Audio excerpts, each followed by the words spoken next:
কেন এই যুগে জ্ঞান ছাড়া চলা যাবে না। এই যুগটা অজ্ঞ থেকে চলার যুগ নয়, জ্ঞান অর্জন করতেই হবে। আর এই জ্ঞান অর্জন শুধু এককেন্দ্রিক করলে চলবে না, আপনাকে বহুমুখী শিক্ষায় শিক্ষিত হতেই হবে। অন্যথায় আপনি ওই যে বললাম আল্লাহর নূর, যেটা দিয়ে আপনি এখন বিশ্বকে দেখবেন, এটা অর্জন করতে পারবেন না। আরেকটা কথা বলে রাখি, অনেক ডিগ্রি সার্টিফিকেট অর্জন করার পরেও যদি মনের মধ্যে হিংসা আর অহংকার আর গীবত তোহমতের সংস্কৃতি না যায়, ওই নোংরা কলবেও আল্লাহর নূর নাজিল হয় না।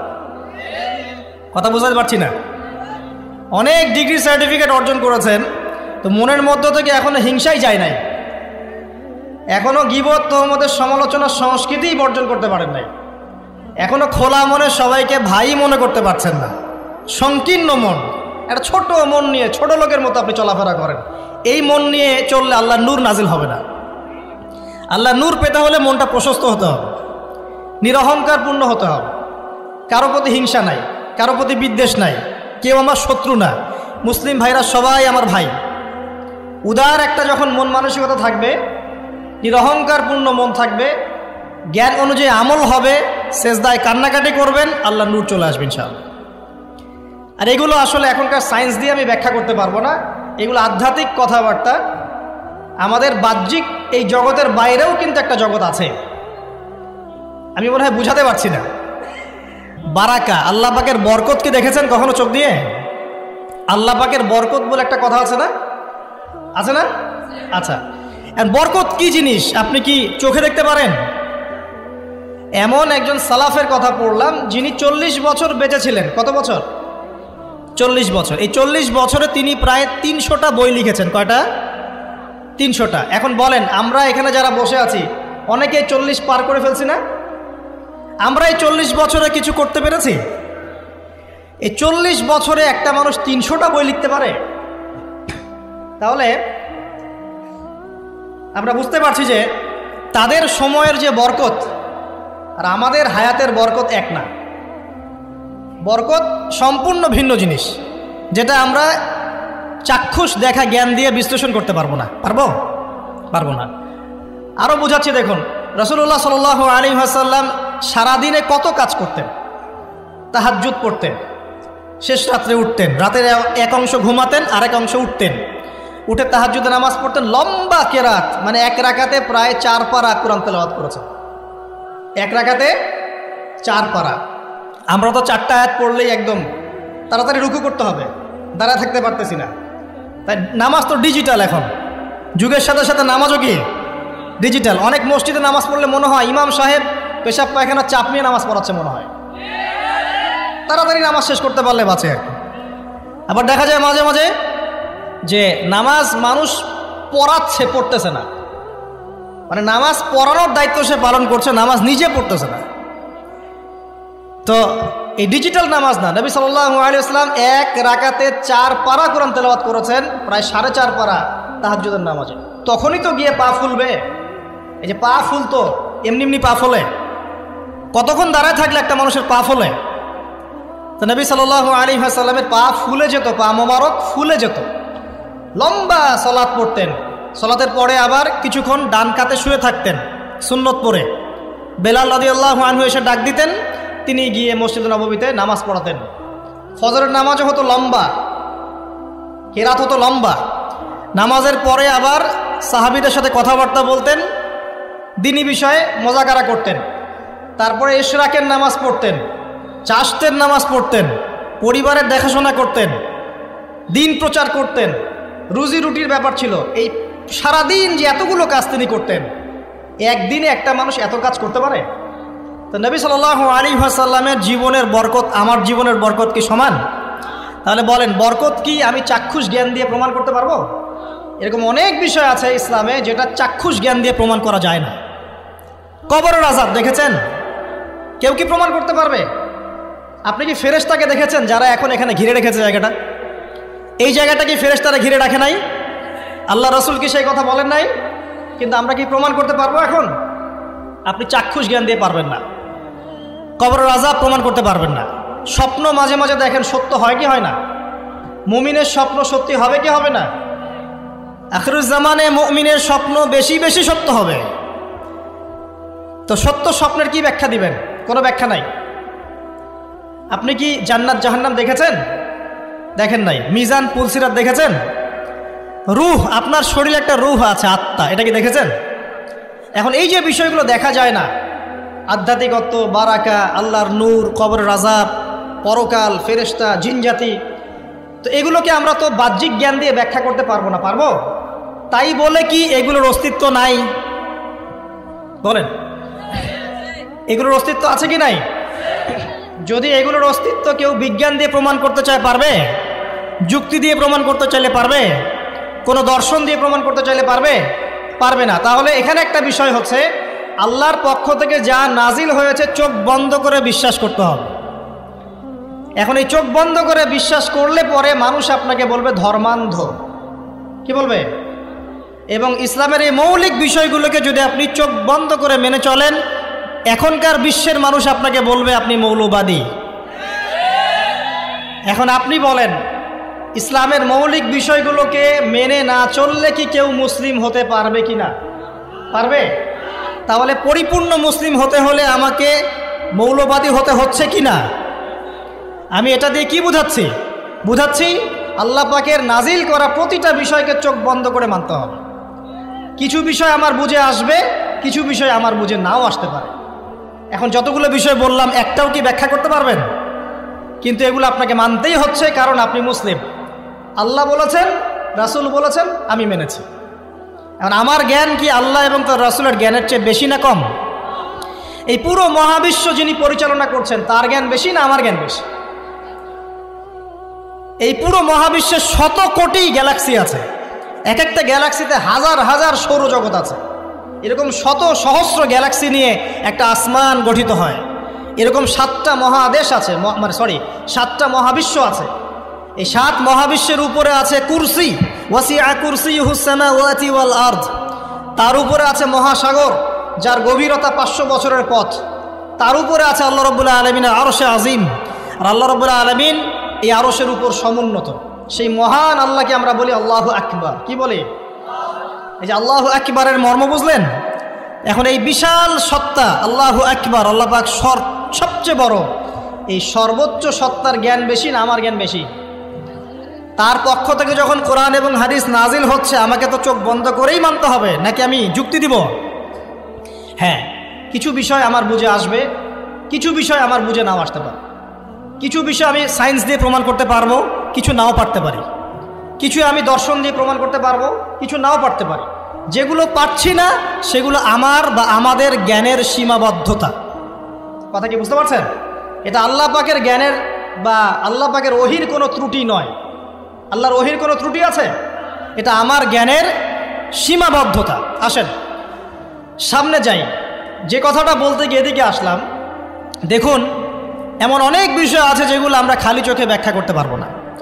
আমরা যে যুগটাকে আইয়ামে জাহিলিয়াত বলছি, ওই যুগটাতে যে সমস্যাগুলো ছিল, যে পাপগুলো ছিল, সেগুলো এখনকার বিশ্বে আরও অনেক উঁচু লেভেলে বিরাজ করছে। যেমন এই যে আপনারা বললেন, একটা পাপ ছিল শিরক। সরাসরি মূর্তি পূজা বলছি না, আমরা বলছি কি শিরকের পাপ ছিল। ওই আইয়ামে জাহিলিয়াতের মানুষগুলো শিরকের পাপে নিমজ্জিত ছিল। তারা শুধু মূর্তির পূজাই করতো এমনটা নয়, তারা কবরেরও পূজা করত, তারা মৃত মানুষেরও পূজা করত, তারা কেউ কেউ নাস্তিকতায়ও বিশ্বাসী ছিল। সূরা মুমিনুন পড়লে দেখবেন তাদের মধ্যে একটা আকীদা ছিল, ইন হিয়া ইল্লা হায়াতুনা দুনিয়া নামুতু ওয়া নাহয়া। কাফেররা বলতো যে আমরা এই পৃথিবীতে জন্মেছি, এখানেই আমরা জন্মাবো, এখানেই মারা যাব, ওয়া মা নাহনু বিমাবউসিন, আমাদেরকে পুনরুত্থিত করা হবে না। এই পরকালের কনসেপ্টে তারা বিশ্বাস করতো না। তো এরকমও লোক ছিল। শুধু যে লাত, ওজ্জা, হবল, মানাত এগুলোর পূজা করতো তাই নয় বিষয়টা। এখানে কবর পূজাও ছিল, এখানে আপনার মৃত মানুষের পূজাও ছিল, এখানে গাছপালা, চন্দ্র, সূর্য, নক্ষত্রের পূজাও ছিল, আবার নাস্তিকতাও ছিল। এক কথায় আইয়ামে জাহিলিয়াতের সবচেয়ে বড় পাপ ছিল শিরক। এখন একটু এই 1400 বছর পরে চলে এসে দেখেন এখনকার সমাজের দিকে তাকান, এখনকার মুসলিম রাষ্ট্রগুলোর দিকে তাকান, আর পুরো বিশ্বের দিকে তাকান। সবচেয়ে বড় সমস্যাটা কি বলেন? সবচেয়ে বড় সমস্যা কি শিরক নয়? আচ্ছা, মুসলিমরা কি এখন অনেকেই কবর পূজা করে না? মুসলিমদের মধ্যে অনেকেই দেখবেন যে মৃত মানুষের কাছে চাচ্ছে না। মৃত মানুষের কাছে সন্তান প্রার্থনা করে না? ওই যে ওখানে গিয়ে নজর মান্নত করছে না যে মৃত মানুষকে সন্তুষ্ট করলে আমার ভালো হবে, না হলে আমার কোনো ক্ষতি হয়ে যাবে, এটা মানুষ করছে না?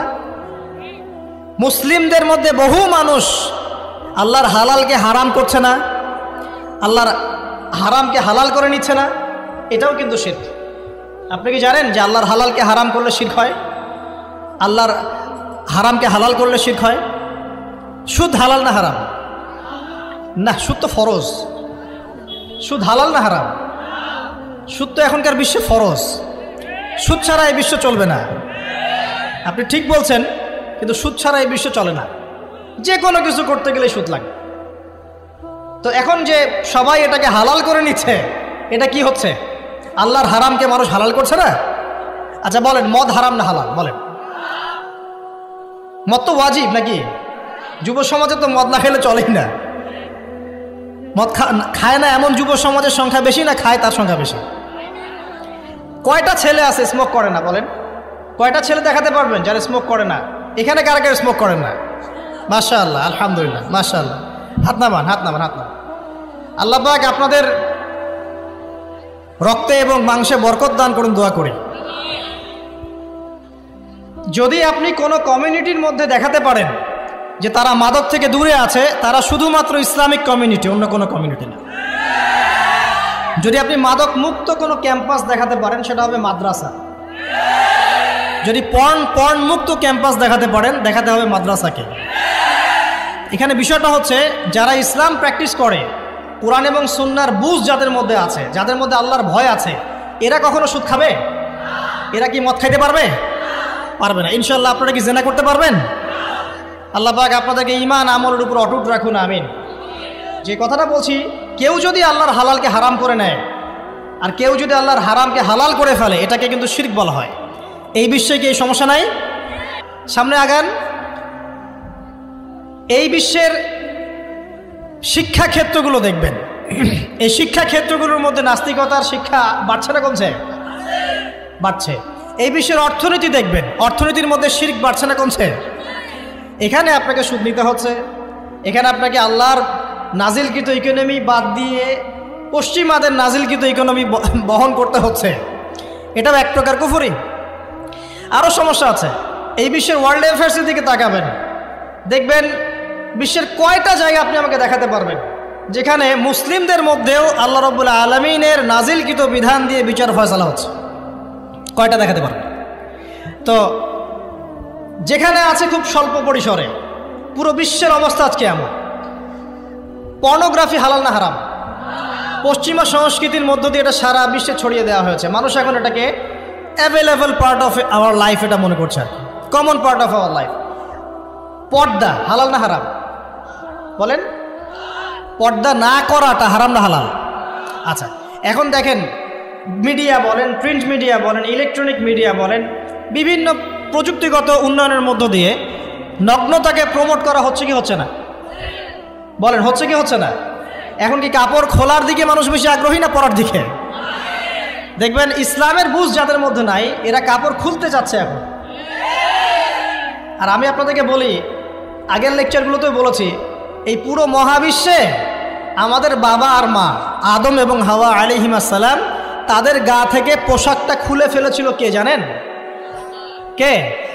ইবলিস। যখনই তারা গাছের কাছে গেলেন, তখন কি হলো? ফালাম্মা যাকাশ শাজারা বাদাত লাহুমা সাওয়াতিহিমা। যখনই তারা গাছের কাছে গেলেন, তাদের কাপড় খুলে পড়ে গেল। তাহলে পুরো মহাবিশ্বে আমাদের পিতামাতাকে নগ্ন করে দিয়েছে কে? ইবলিস, শয়তান। তাহলে এখন পৃথিবীতে যারা মুসলিমদেরকে বা অমুসলিমদেরকে, পুরো মানবতাকে যারা নগ্ন করতে চাচ্ছে, এরা কার এজেন্ট? এরা কার এজেন্টটা বাস্তবায়ন করছে? এটা কি বুঝতে বাকি থাকে?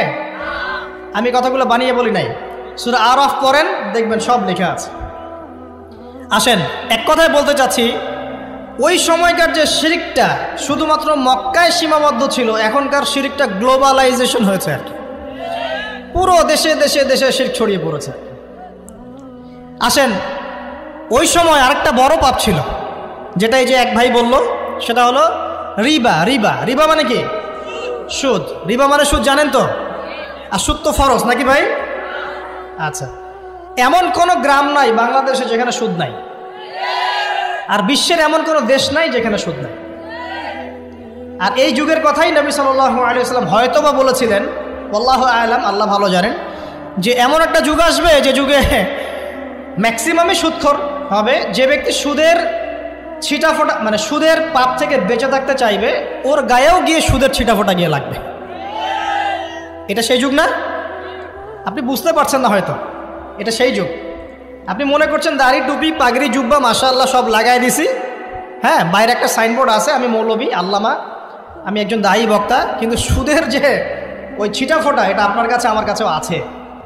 হয়তো আপনি বুঝতে পারছেন না। কখন বুঝবেন? যখন ইসলামিক অর্থনীতির বইগুলো পড়তে পারবেন। আর শুধু ইসলামিক অর্থনীতির বই যথেষ্ট না, এর পাশাপাশি আমাদের দরকার এই প্রচলিত যে IMF ইন্টারন্যাশনাল মনিটারি সিস্টেম এর নীতিগুলো জানা। তখন কি আপনি বুঝবেন ওয়ার্ল্ড ব্যাংক কী জিনিস, IMF কী জিনিস, ঠিক আছে? তখন বুঝবেন যে পেট্রো ডলার কী জিনিস, তখন বুঝবেন যে হার্ড কারেন্সি সফট কারেন্সি কী জিনিস, এখন বুঝবেন না। আর যেহেতু বুঝবেন না, অতএব আমি এগুলো বলেও লাভ নাই। যেহেতু আপনি বুঝবেন না, আমি যদি এখন এসব নিয়ে কথা বলি, আপনার কাছে মনে হবে এসব কি উল্টা পাল্টা কথা কইতেছে। ঠিক আছে? তো যাই হোক, আগে আল্লাহর ওয়াস্তে ইসলামিক ইকোনমিক্স পড়েন এবং ইন্টারন্যাশনাল মনিটারি সিস্টেম সম্পর্কে পড়েন। প্রত্যেক স্টেটের প্রধান যারা আছেন তারা জানেন যে ওয়ার্ল্ড ব্যাংক কী জিনিস, তারা জানেন IMF কী জিনিস। ঋণের এমনি কোনো কান্ট্রিকে তারা ঋণ দিবে না, একটা বিশাল বড় সুদের জালে ওদেরকে ফেলবে, তারপর জনগণের রক্ত চুষে সুদ শোধ করতে হবে।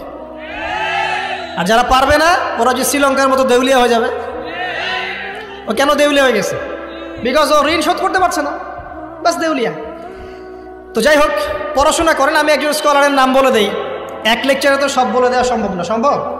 আমি রাস্তা দেখাচ্ছি আপনাদেরকে।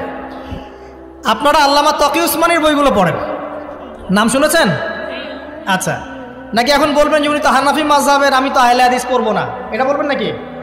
আল্লামা তকি উসমানী এই বিশ্বের সবচেয়ে বড় আলেমদের একজন। আল্লামা তকি উসমানী এই বিশ্বের সবচেয়ে রিনাউন্ড আলেমদের একজন। তার ইসলামিক অর্থনীতির যে পুরো সিরিজ আছে, আল্লাহর ওয়াস্তে বাসায় কিনে একবার পড়ে দেখেন অর্থনীতি কী জিনিস, আপনি কিসের উপর দাঁড়িয়ে আছে। পড়া যাবে না ইনশাল্লাহ? আপনি তাকে ভালো যদি নাও বাসেন, তাও পড়ে দেখেন। মনে করেন আপনি একটা কমিউনিটির মধ্যে আছেন, বা একটা সংগঠনে আছেন, বা একটা ঘরানার মধ্যে আছেন, তাহলে কি অন্য ঘরানার বইপত্র পড়া যাবে না? হারাম হয়ে গেছে নাকি? এই যে সংকীর্ণ মানসিকতা থাকলে ভাই হেদায়েত পাওয়া যাবে না। আর আপনি যে মনে করছেন আমি একদম হকের উপর আছি, আপনি সঠিক পথে আছেন ঠিকই, তবে এটা সঠিক ভুল পথ। কথা বুঝতে পারছেন না? আপনি মনে করছেন যে আমি একদম চূড়ান্ত সঠিক বিষয়ের উপর আছি। হ্যাঁ, আপনি সঠিক বিষয়ের উপর আছেন ঠিকই, বাট আপনি সহি একটা ভুল পথে আছেন। এটা বুঝবেন পরে, যখন জ্ঞানের পরিধি বাড়তে থাকবে তখন বুঝবেন যে সহি পথ কোনটা, সহি ভুল পথ কোনটা। মুসলিমদের মধ্যে ফাটল সৃষ্টি করে জান্নাতে যাওয়া যায় না? যায়? পুরো মুসলিমরা একটা উম্মাহ, এবং যারাই মুসলিম উম্মার মধ্যে ফাটল সৃষ্টি করতে চায় এরা উম্মার বন্ধু নয়, শত্রু। মুসলিম উম্মার মধ্যে কোনো ফাটল সৃষ্টি করবেন না। সবার মাঝখানেই হৃদ্যতা ভালোবাসার বন্ধন থাকবে। যদি বিভিন্ন ধর্মের মানুষ একসাথে বসবাস করতে পারে একটা দেশে, তাহলে বিভিন্ন তরিকা এবং মাযহাবের মানুষও একসাথে থাকতে পারবে একটা দেশে ইনশাআল্লাহ। আমরা আমাদের মাঝে ইখতিলাফি বিষয় থাকতে পারে, কিন্তু দিন শেষে আমরা সবাই মুসলিম ইনশাআল্লাহ। দিন শেষে ইসলামের জন্য দাঁড়াতে হলে দল মত মাযহাব তরিকা নির্বিশেষে সবাই একসাথে দাঁড়াবে ইনশাআল্লাহ। আল্লাহ পাক আমাদের হৃদয়টাকে প্রশস্ত করুন, আমিন। প্রিয় মা ও বোনেরা, পর্দা ছাড়বেন না। আপনাদের জন্য 4টা কাজ: স্বামীর আনুগত্য করা, লজ্জাস্থানের হেফাজত করা, আপনার 5 ওয়াক্ত সালাত ঠিকঠাক মতো আদায় করা, এবং রমজান মাসে সাওম রাখা। নবীজি বলেছেন সাল্লাল্লাহু আলাইহি ওয়াসাল্লাম, জান্নাতের যে কোনো দরজা দিয়ে ইচ্ছা আপনি প্রবেশ করতে পারবেন। আপনার জন্য সহজ। আর স্বামীর আনুগত্য বলতে আমি বুঝাইনি স্বামীর দাসত্ব করতে হবে, এটা বলিনি। এখনকার কিছু ফ্যামিলিস্ট মেয়ে আছে, ওরা আনুগত্য শব্দ মনে হয় যে দাসত্ব মনে হয়। আনুগত্য দাসত্ব এক জিনিস না। আনুগত্য কি? স্বামী কোরআন সুন্নাহর অনুকূলে কোনো কথা বলেছে, আপনি মানবেন। স্বামী বলছে পর্দা করো, তোমাকে ভালোবেসে বলছি তুমি পর্দা করো, তুমি আমার অনেক প্রিয় একজন মানুষ, তুমি বেপর্দায় বাইরে যাবা, লোকজন দেখবে, কেমন হয়? ঠিক আছে, তোমাকে তো আমিই বিয়ে করেছি, তুমি আমার, মানুষ তোমাকে দেখবে কেন? ঠিক আছে? তো এখন স্বামী ভালো কথা বলেছে, আপনি শুনলেন, এটা আনুগত্য। আর ওই স্বামী যদি বলে আসো তো আমার কলিগরা এসেছে, ওকে খাবার সার্ভ করতে হবে, আসো খাবারটা পরিবেশন করো, এখন আপনি বেপর্দা হয়ে আপনার স্বামীর কলিগের সামনে খাবার পরিবেশন করতে শুরু করলেন, এটা কি আনুগত্য করতে হবে? এটা তখন আপনি আনুগত্য করবেন না। সিম্পল, কোরআন সুন্নাহর অনুগত কাজে আপনি স্বামীর আনুগত্য করবেন, বিপরীতে গেলে আপনি করবেন না। স্বামীর আনুগত্য মানে স্বামীর দাসত্ব নয়। আর এই হাদিসটা আপনি কেন ভুলে যান যে আল্লাহ রাসূল সাল্লাল্লাহু আলাইহি ওয়াসাল্লাম বলেছেন আল্লাহ ছাড়া যদি কাউকে সেজদা করা যেত, সম্মান বুঝাচ্ছেন, আল্লাহ ছাড়া যদি কাউকে সেজদা করা জায়েজ হতো, আমি মেয়েদেরকে বলতাম যেন স্বামীকে সেজদা করে। কেন? কারণ আপনাকে রেসপন্সিবিলিটি, আপনার খাবার, আপনার ফুড, আপনার শেল্টার, আপনার মানে পুরো দায় দায়িত্ব নিজের হাড় ভাঙা পরিশ্রম দিয়ে, জীবনের ঝুঁকি নিয়ে স্বামী আপনার জন্য করে। সে আপনার সম্মান পাওয়ার যোগ্য তো? সে কি আপনার সম্মান পাওয়ার যোগ্য নয়? আপনি যদি সম্মানের হক আদায় না করতে পারেন তাহলে আপনি অকৃতজ্ঞ। আর অকৃতজ্ঞ মেয়ে কখনো জান্নাতে যাবে? একটা হাদিসে আছে বেশিরভাগ মেয়ে জাহান্নামের যাওয়ার অন্যতম কারণ হচ্ছে তারা স্বামীর সাথে কুফুরি করে। কি করে? মানে সারা জীবন স্বামী ভালোবেসে যায়, ভরণ পোষণ দিয়ে যায়, সব চাহিদা পূরণ করে যায়, একদিন দেখবেন কথা কাটাকাটি হয়েছে, ওই দিন বলে বসবে যে তোমার কাছে আমি কিচ্ছু পাই নাই সারাদিন। এই যে কুফুরি, এই কারণে তারা জাহান্নামে যেতে পারে বেশি। আল্লাহ হেফাজত করুন। আমি আরেকটা কারণ হচ্ছে যে বেপর্দা। আপনাকে 4টা মূলনীতি ফলো করতে হবে। 1, এমন কোনো পোশাক পরবেন না যে পোশাকটা আটো সাটো, যেটা পরলে আপনার গায়ের কাঠামো বোঝা যায়। এটা বোরখা হলেও পরা যাবে না। আমি কি বুঝাতে পারছি? ডিজিটাল বোরখা দেখেন নাই? দেখছেন? মাশাআল্লাহ। আর কারা কারা দেখছেন? এদিকে চোখ বেশি যায় না? আচ্ছা, এমনি দেখা যায়, চোখ দিতে হয় না, এমনি দেখা যায়। ডিজিটাল বোরখা চলবে না, ডিজিটাল বোরখা চলবে না। আমার মত, এটা আমি মত দিচ্ছি, আমি আল্লাহর রাস্তায় সময় দিয়েছি অনেক দিন, এবং এখানে যে পর্দাটা শেখানো হয় এরকম পর্দা আমি অন্য কোথাও দেখিনি। এত চমৎকার পর্দা শেখানো হয়। কারা কারা সময় লাগিয়েছেন? 3 দিন 7 দিন সময় দিয়েছেন কারা কারা? বেশিরভাগই দেন নাই। সমস্যা নাই, দিতে হবে। আমি বাধ্যতামূলক বলিনি আপনাকে, বলেছি এখানে পর্দা শেখানো হয়, চমৎকার পর্দা শেখানো হয়, যে এখানে চোখটা পর্যন্ত তাদের ঢেকে রাখার তালিম দেওয়া হয়। যাই হোক, যেখানেই শেখেন অ্যাটলিস্ট পর্দাটা শিখলেই হলো। এমন পোশাক হবে না যেই পোশাকটা আটো সাটো, যেটা পরে আপনার গায়ের কাঠামো বোঝা যায়। 2 নম্বরে এমন পোশাক পরা যাবে না যেই পোশাকটা পরলে বাহির থেকে ভিতরের অঙ্গ দেখা যায়। দেখেছেন? দেখেন নাই? দেখছেন হুজুর? আচ্ছা, আপনারা তো সব দেখেন দেখি। তারপরে 3 নাম্বার, এমন পোশাক পরা যাবে না যেটা অমুসলিমদের সাথে সাদৃশ্য আছে। কথা বুঝতে পারছেন? অমুসলিমদের ধর্মীয় বিষয়ের সাথে সাদৃশ্য আছে এমন পোশাক মুসলিম মেয়েদের পরা যাবে না। এর মানে এই নয় যে অন্য ধর্মকে আপনি আক্রমণ করবেন, এটাও নয়। যে যার ধর্ম তাদের স্বাধীনতা মতো পালন করবে। মুসলিমরা বাধা দিবে? দিবে না।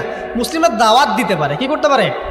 দাওয়াত দিতে পারে যে ভাই, যে লা ইলাহা ইল্লাল্লাহর কনসেপ্ট আপনাকে বুঝাচ্ছি, আল্লাহ ছাড়া কোনো মাবুদ নাই, মুহাম্মদ সাল্লাল্লাহু আলাইহি ওয়াসাল্লাম সর্বশেষ রাসূল, এই কোরআন পড়ুন, হাদিস পড়ুন, দেখুন এটাই হচ্ছে মানবতার মুক্তির সনদ। এরপর যদি সে ইসলাম কবুল করে আলহামদুলিল্লাহ, যদি না করে এর হিসাব কে দিবে? সে নিজে দিবে। এর হিসাব কি আমাকে দেওয়া লাগবে? দেওয়া লাগবে না। তো অমুসলিমদের সাথে সাদৃশ্য আছে এমন পোশাক চলবে না। আর 4 হচ্ছে পুরুষরা মেয়েদের পোশাক পরতে পারবে না, মেয়েরা পুরুষদের পোশাক পরতে পারবে না। জি, আপনাদেরকেই বলছি, আপনারা জিন্স পরতে পারবেন না, মেয়েদেরকে বলছি, এবং টি শার্ট পরতে পারবেন না। আপনারা ওই যে যা ইচ্ছা তাই ড্রেস পরে বলবেন যে 1000 বছরের সভ্যতা সংস্কৃতি, এসব বাজে কথা চলবে না। এখানে এটা 1000 বছরে কোনোদিনও আমাদের দাদা নানিরা এগুলা কখনো পরে নাই। পরছে? আপনার দাদি কখনো এরকম পরছিল শাড়ি? তো যে বললো 1000 বছর থেকে পরে আসতেছে নাকি? সুবহানাল্লাহ। তো এখানে বিষয়টা হচ্ছে পুরুষ মেয়ের পোশাক পরতে পারবে না, মেয়ে পুরুষের পোশাক পরতে পারবে না। আমি খুব সংক্ষিপ্ত করে আপনাকে কোরআন সুন্নাহ থেকে 4টা মূলনীতি বলে দিলাম। এই 4টা মূলনীতি কোরআনেও আছে, হাদিসেও আছে।